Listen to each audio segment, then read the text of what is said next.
Kajalgaon municipality बर्डनि सिङाव थानाय नैबे गोजोनपुरी एरिया 4 नम्बर वार्ड बेनि थाखाय बे रायजो राजाफोरनि थाखाय मोनसे गोजोनथाव बाथ्रा।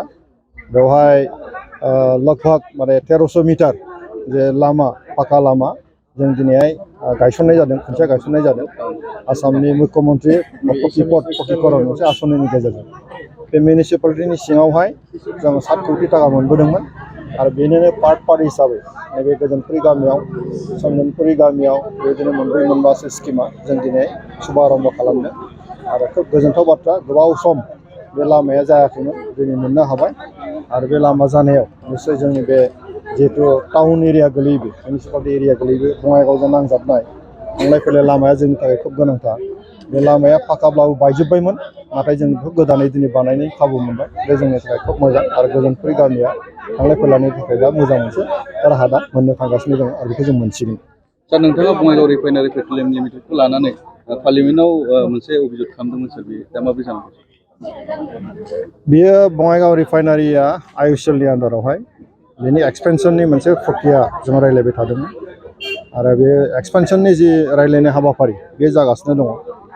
कम्पानिया आइअसिएलआ जोंनाव हा बिदों 1000 बिगा, बेनि गेजेराव जोङो 532 बिगाखौ होनो हाबाय आरो बेनिनो माखासेखौ दा प्रक्रिया सोलिगासिनो दङ आरो बेखौ जों मिजिंथिदों नैबे माने कयेक मासनि गेजेराव बेनि थाखायथ' जों मोजां खबर मोनोबा बे आइअसिएल एक्सपेनसननि खामानिया जागोन आरो बिनि जगाजगा दाबो दंबाय थायो। जों मानोना आसामनि चिफ मिनिस्टार बिथांजों आरो जोंनि पेट्रलियाम मिनिस्टार रामेश्वर तेली आरो इउनियन मिनिस्टार बे पेट्रलियाम मिनिस्ट्रिजों जगाजग खालामबाय थानाय जादों आरो जों आसा थिदों जे बेयो एक्सपेनसना जायोबा आगोलाव 2.5 मोन, दा 5 मेट्रिक टन मिलियन माने 1000 मिलियन बे मोनसे एक्सपेनसना जासिगोन। दा जोंनि चिरां हिसाबै जों मोननै गिदिर गिदिर कम्पानि दा जों मोननो थांगासिनो दं। मोनसेया नैबे एक्सपेनसना जायोबा बेखौ जों मोननो हाबाय आरो मोनसे अलरेडि जाखाबाय एचपिसिएल हिन्दुस्तान पेट्रलियाम कर्परेसन लिमिटेड। दाख्लै खामारदङायाव जितु जोंनि मानगोनां रामेश्वर तेली बिथाङा स्टेट मिनिस्टार पेट्रलियाम मन्त्रि बिथाङा फैनानै गायसनफैबाय। दा बे मोननैबो कम्पानिया जायोबा जोंनि बिटिआर ओनसोलनि थाखाय मोनसे रांखान्थि जौगानायाव मानसिफ्रा खामानिनि मोनसे राहा मोनगोन, खाबु मोनगोन आरो बेखौ जों बयबो हास्थायदों आरो बे मोनसे बिटिआर एकर्डनिनो मोनसे एजेन्डा आरो एकर्डनि गेजेरजों बेबायदि कम्पानिया फैगोन। दिनै माने बेवहाय जोंनि ओनसोलाव मोनसे सान्थि फैबाय, बयबो बेवहाय खामानि मावनो गोसो जादों दा बेखौनो जों बरायनानै दिनै बे हाबाफारिया जागासिनो दङ आरो बे जोंनि बिटिआर ओनसोलनि थाखाय खोब गोजोनथाव खौरां। लुखांनायनि उनावहाय साबेसेसो बेखार सुबुंफ्रा मावनानै जानो? बेवहाय डाइरेक्ट इनडाइरेक्ट माखासे खाबु थायो। सिदा सिदिया जाबाय मा, बेवहाय माखासे साख्रि मोनगोन, फिसायानो जा गिदिरानो जा माखासे प्रक्रिया दं, बेनि थाखाय जों प्रिपारेसन खालामनांगोन। इनडाइरेक्टआ जाबाय मा, जेब्लानो बे इन्डास्ट्रिया जागोन लामाफ्रा मोजां जागोन आरो लोगोसे बेवहाय लामा सामा जानाय लोगो लोगोनो बेवहाय दखान सखान जागोन, टायार दखान जानानै मानसिफ्रा होनानै जानो हागोन, बबेबा मोनसे धाबा होनानै जानो हागोन। बे एनसिलारि जि माखासे दखानफोर होनो हानायनि माखासे खाबुआ बेवहाय थायो।